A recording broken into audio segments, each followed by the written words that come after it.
December నుంచి జనవరిలో కూడా కొన్నప్పుడు ఒక్క తరుగు లేకుండా రైతులకు మరి ధాన్యాన్ని కొనుగోలు చేసి సకాలంలో అకౌంట్లలో డబ్బులు వేయించారు.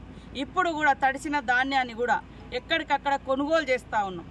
టీఆర్ఎస్ నాయకులు ఎట్లా అంటే వర్షం పడుతుంటే వెంటనే అక్కడ పోయి కొనండి అనే పద్ధతిలో మరి మాట్లాడుతున్నారు. వాస్తవానికి వర్షం పడ్డా తడిసినా కొనే బాధ్యత మాది అని మేము చెప్పినాం. కానీ మీరు కనీసం ఎప్పుడన్నా మాటని ఇచ్చిర్రా? ఈరోజు మాట ఇచ్చిన ప్రకారం కొనుగోలు జరుగుతున్నాయి.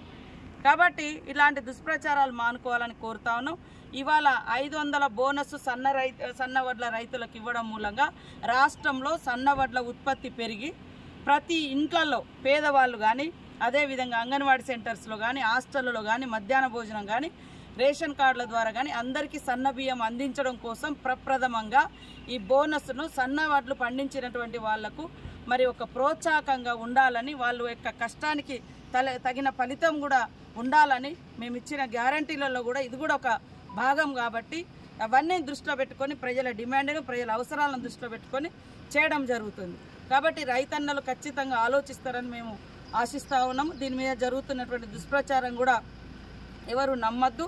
తప్పకుండా ప్రతి గింజ మేము కొంటాం. అదేవిధంగా సకాలంలో మీ డబ్బులు మీ అకౌంట్లోకి వస్తాయని తెలియజేస్తాము.